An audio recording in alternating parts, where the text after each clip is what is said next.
Texas coaches, Coach Brackle here from First Down Playbook. After 25 years as a Texas high school football coach, I understand the time, energy, and commitment it takes to compete at your level. First Down Playbook was created by coaches for coaches to help you vertically line your total program. 1 week free team membership for all Texas high school and college coaches. Let First Down Playbook help give you that winning edge.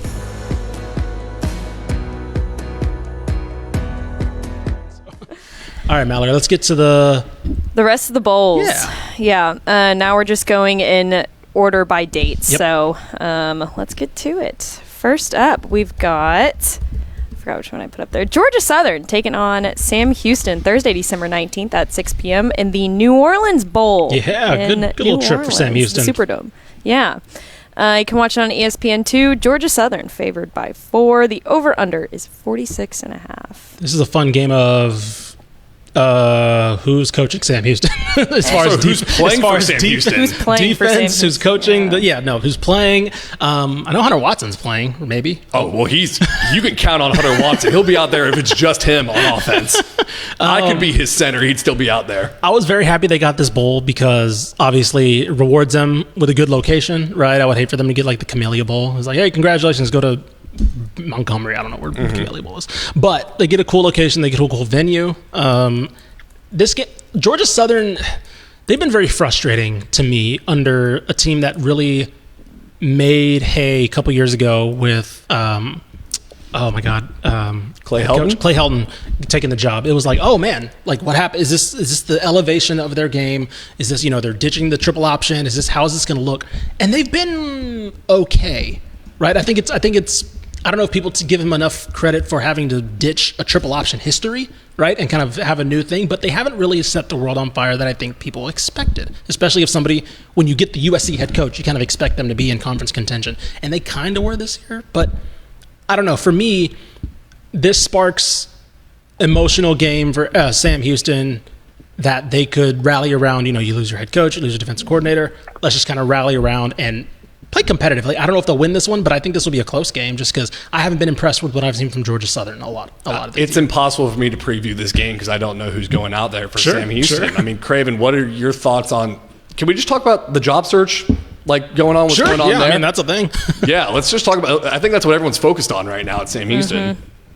Yeah, from what I know, they want to get this done before the bowl game, and it's down to 4 or 5 names. I think that they're going to have a couple, on-campus interviews this week and then make a decision. I think Josh McCown is the big swing. I feel like that's not going to happen. He's on track to be, an NFL OC or head coach one day. I think he's going to stay at the NFL level, but they have been talking to him at least in an advisor role to see what he thinks about it.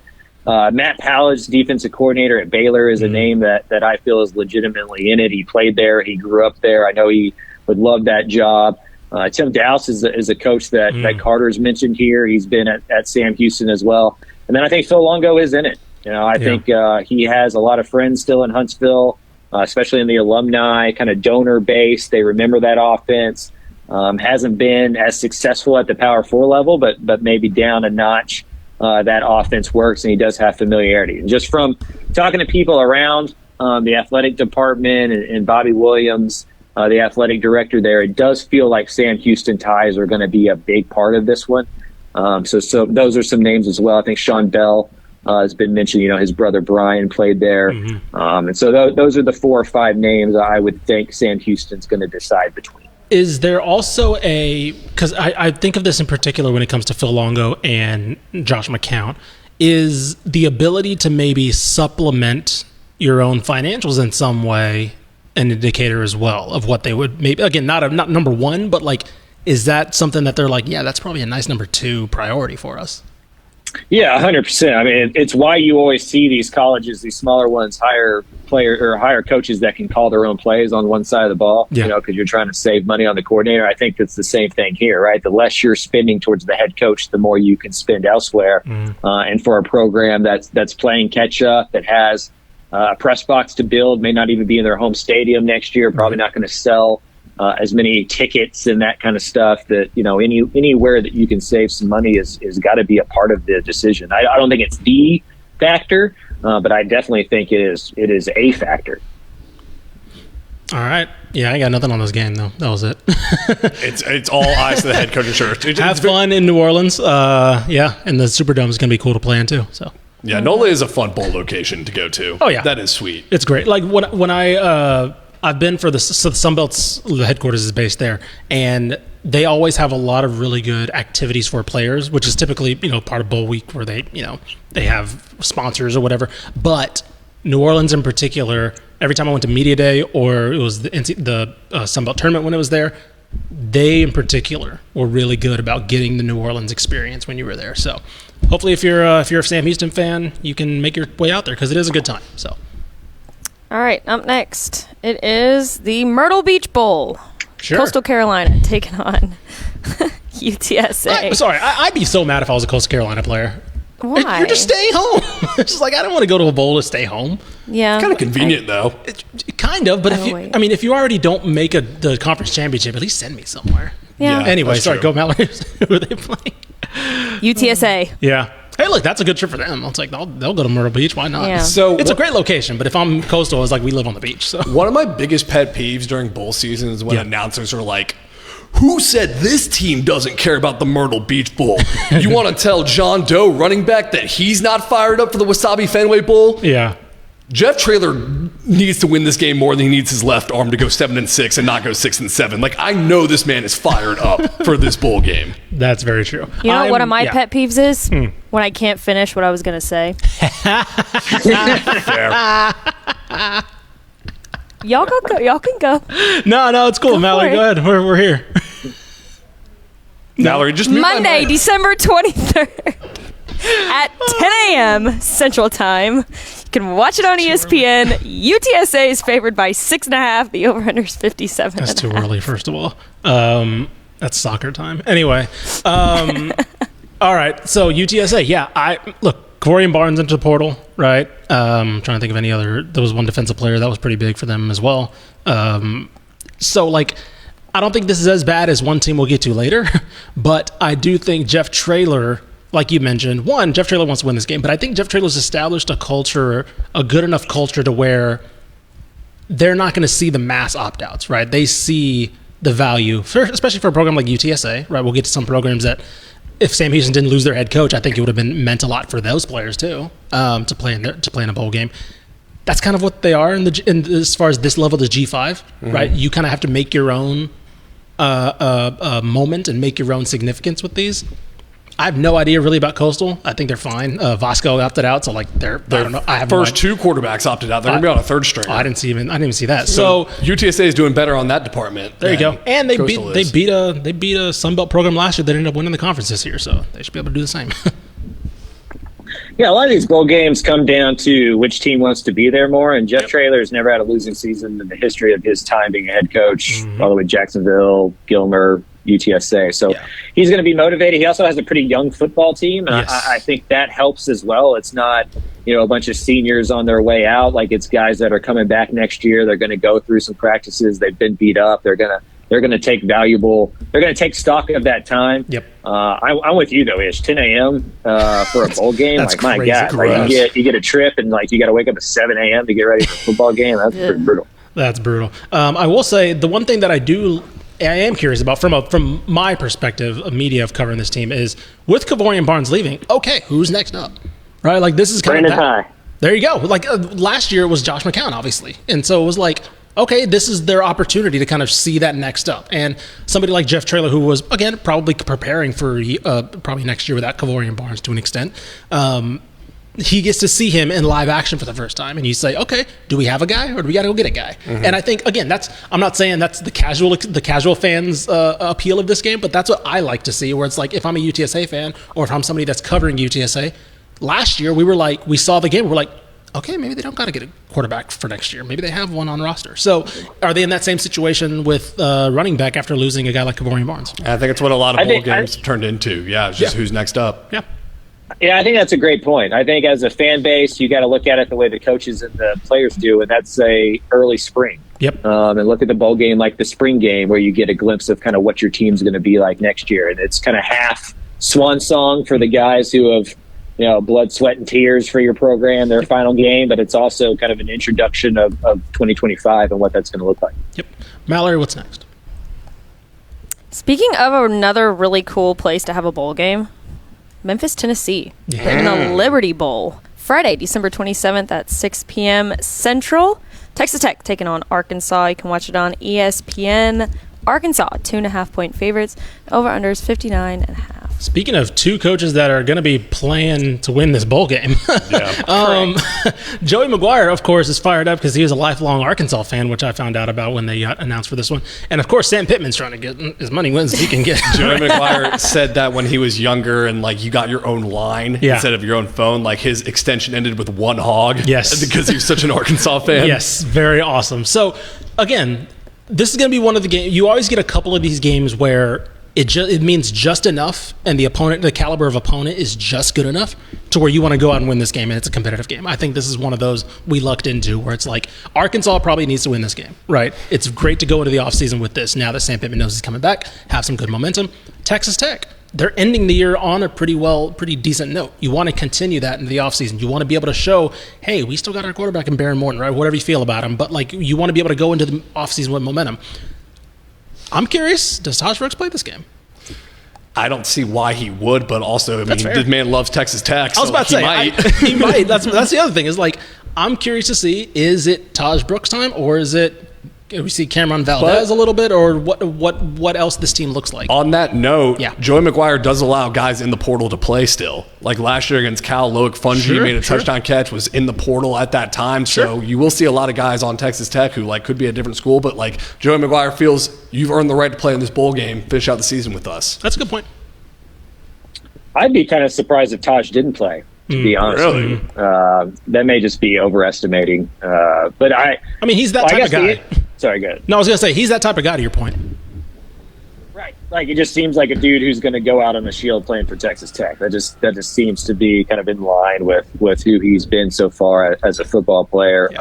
Kind of like with Sam Houston, I think the big talking points around Tech right now are the coaching staff hires. Bringing in Mac Leftwich as the OC, Shield Wood as the DC. Probably not going to see a ton of that. I'd imagine some of the assistant coaches still there, kind of call the plays on both sides of the ball. But this is another, behind the scenes, you get 15 practices to do what you were talking about earlier. Like, see what the players that you have, who you like, who fits your scheme, who doesn't, and be able to get some cliff notes going into the offseason. You're in it too.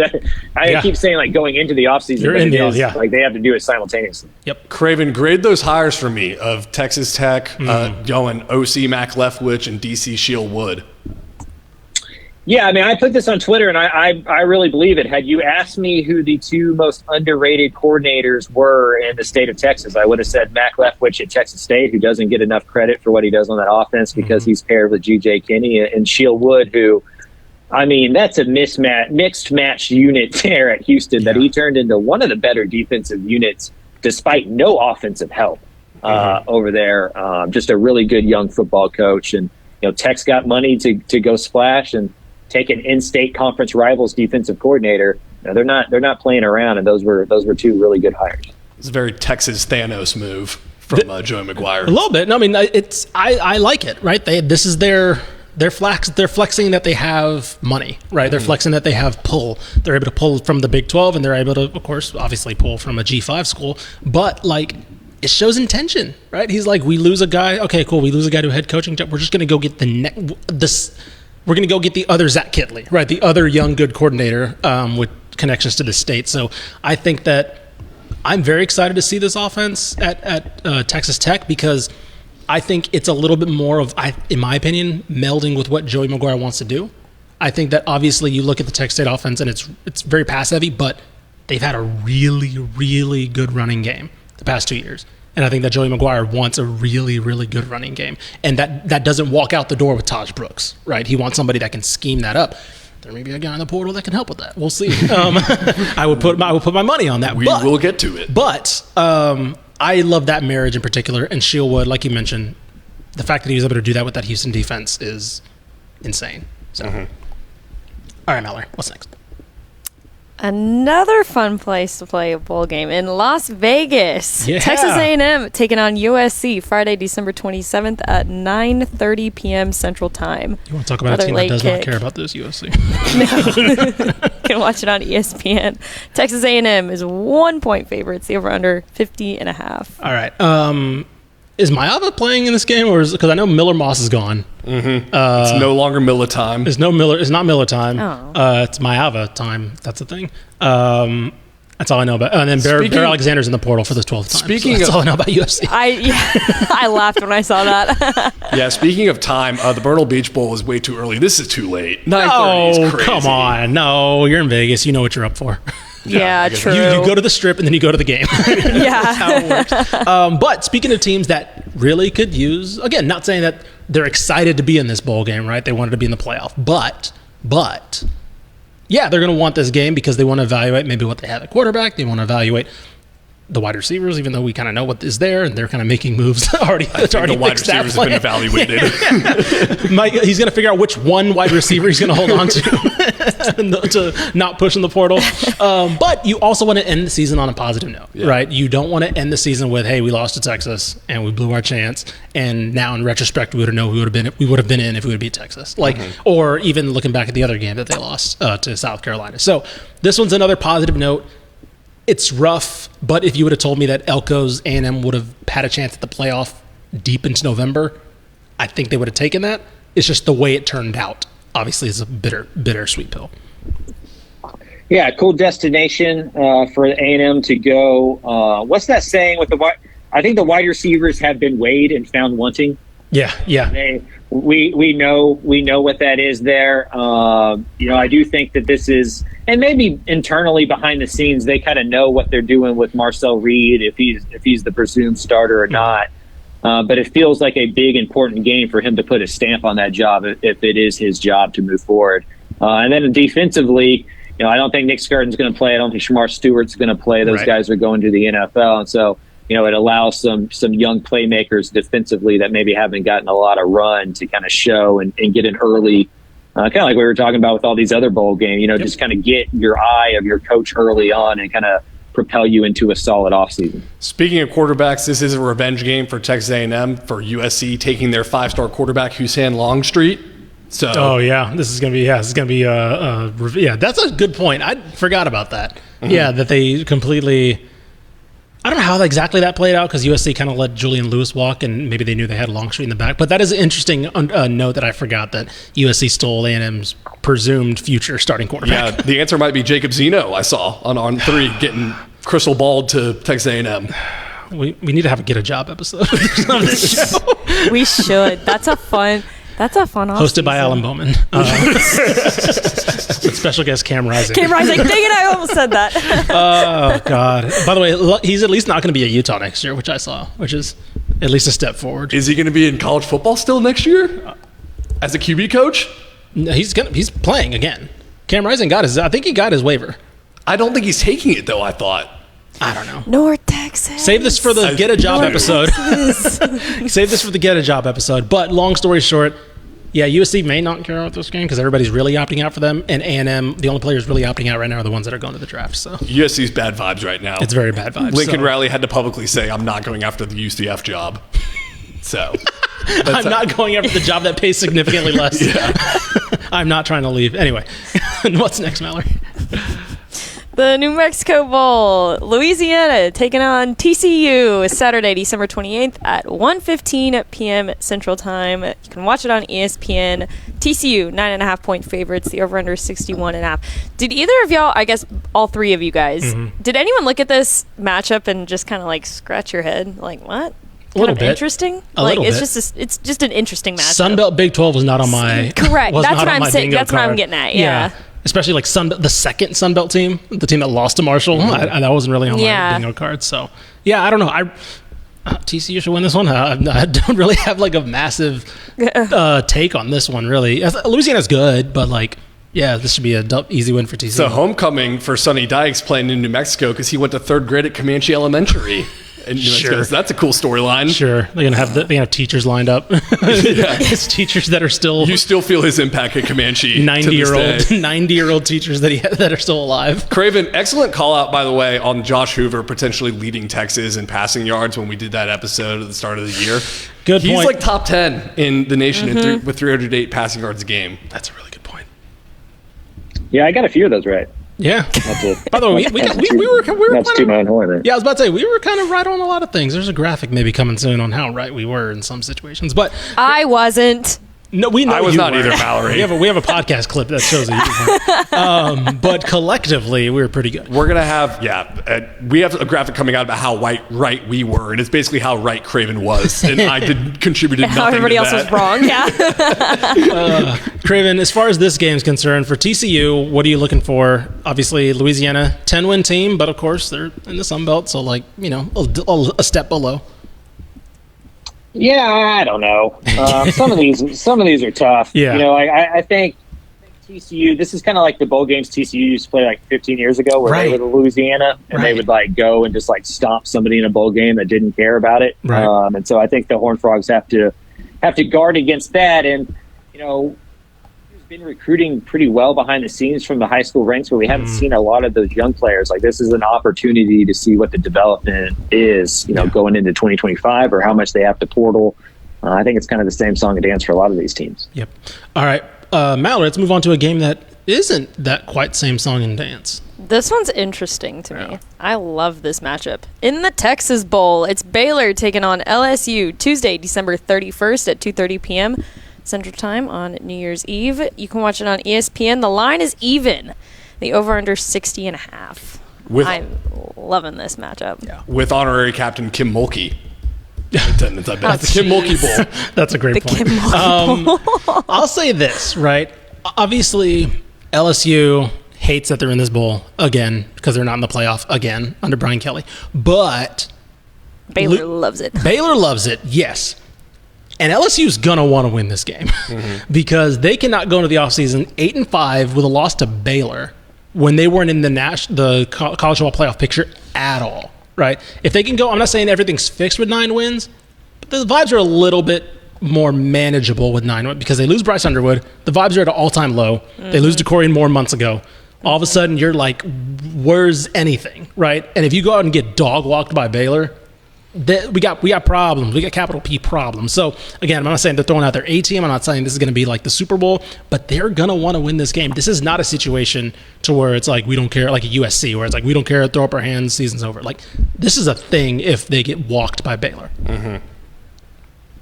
I think Baylor, out of a lot of the teams we've talked about, non-playoff version, Baylor's maybe the most motivated, along with like a UTSA, to play in bowl game. 100%. A lot of these teams look at these non-playoff bowl games as almost punishments, or just, a vacation you get to go on, like the game's secondary. If you had gone back to Baylor in August or after that Iowa State loss, and be like, hey, you're playing LSU in a bowl game. Like, that's the biggest party they can throw. So I do think we're going to see a solid performance by the Bears here. And they have a lot of young players who, should be back and are going to care about them.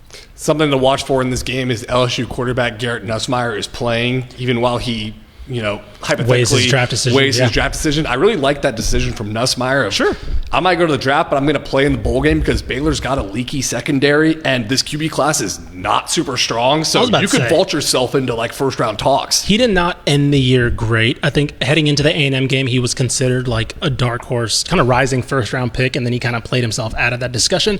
I like that as well because he's saying there's something to be played for, right? Shout out Flowerman Marcus. There's something to be played for, and he's trying to see what he can do because it's like if he can come out and he throws for 350, right, all of a sudden against a Baylor team that was surging, of course they have issues on defense in the secondary, but still a red-hot Baylor team, then yeah, you're going to take that and somebody's going to go, okay, there's the Garrett Nussmeier we saw in September. Maybe there's something there. So, yeah, I like this too because it becomes all of a sudden probably the best quarterback matchup out of these non-playoff games. So I'm very excited for this one. I feel like NFL GMs are just begging for someone to like separate themselves from the pack. Sure, 100%. QB room. Other than Shedeur Sanders and Cam Ward. Right. No, 100%. I agree. I think we're going to see some reaches, and I think Garrett Nussmeier is one of those players that can make an impact. So that's what sets up this to be a pretty good game. And like Craven said, basically all these Baylor players are going to be back. So I'm very excited to see a small preview of the 25 team.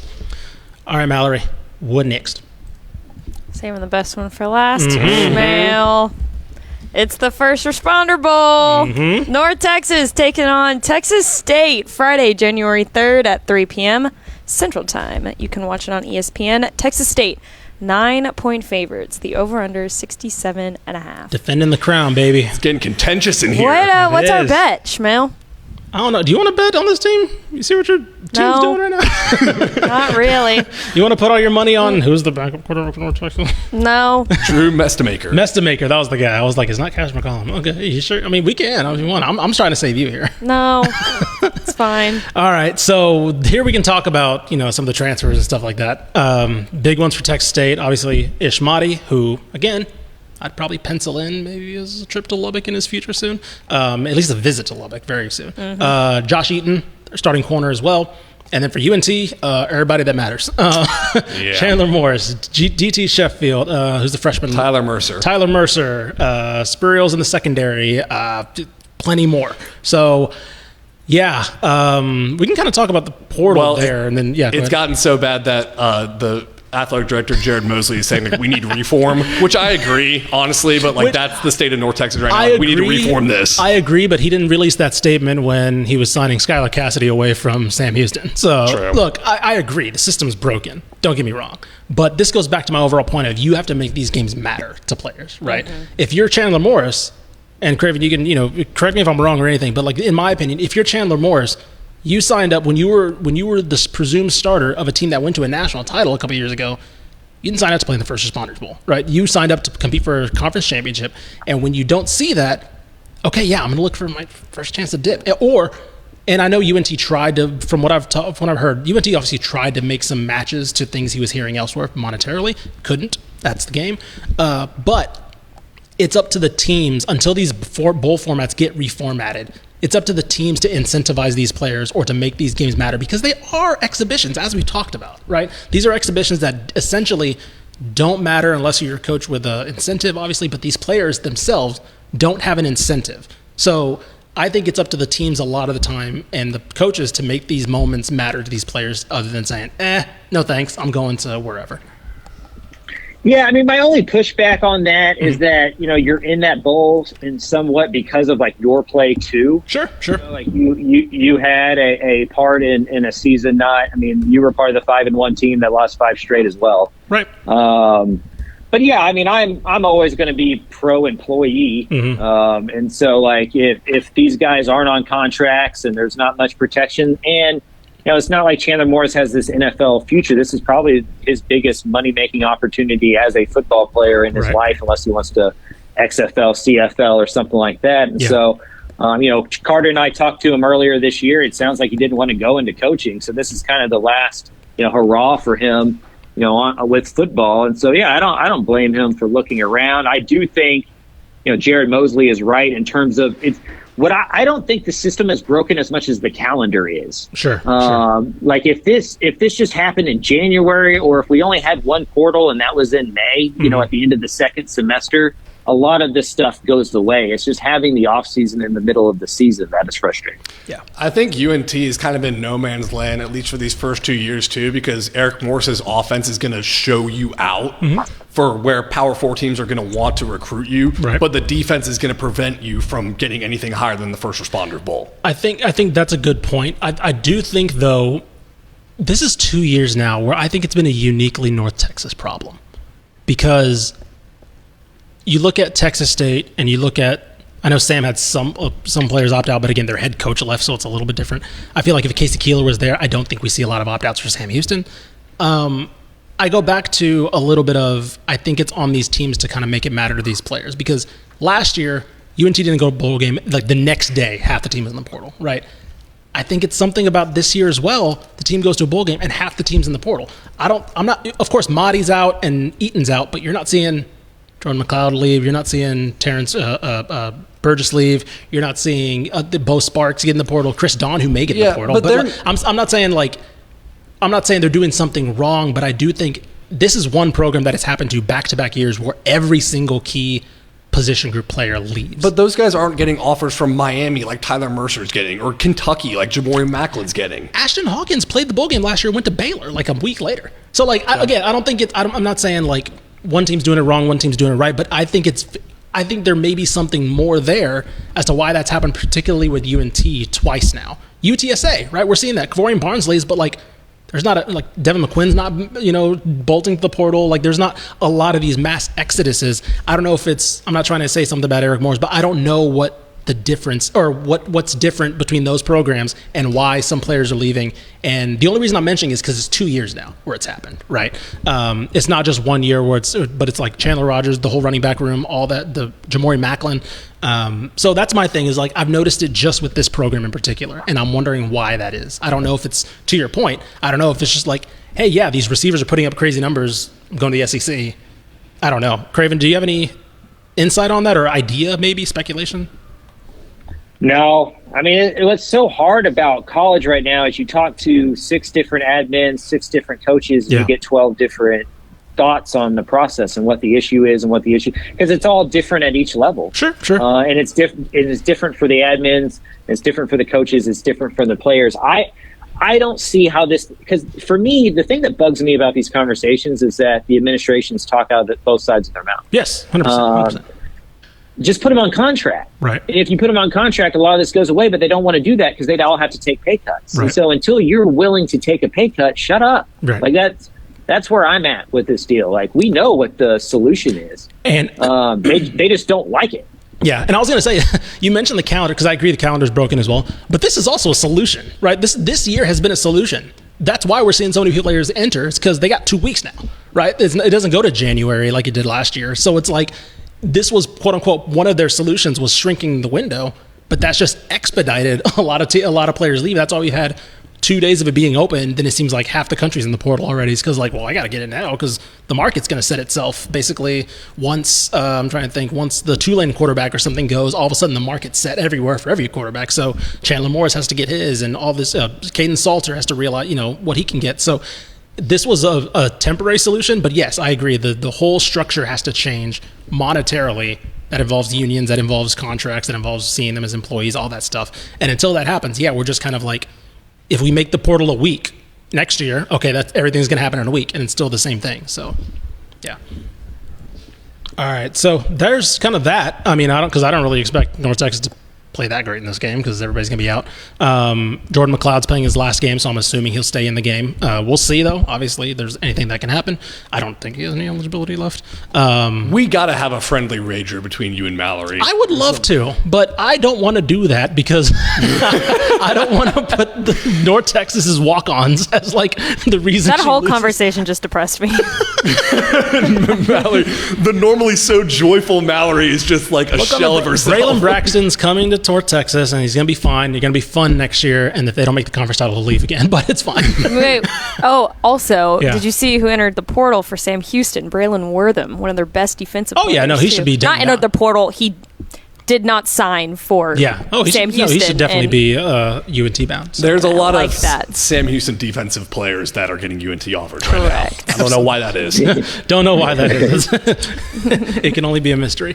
Honestly, just let him coach. Why not? Let Skylar Cassidy coach the bowl Let's game. None of these guys are going to be on the team next year anyway. He's bringing in One more time. No, I'm saying let him coach UNT. Oh, UNT? Okay. Yeah, none of these guys are going to be on the team next year anyway, so it's like, who cares?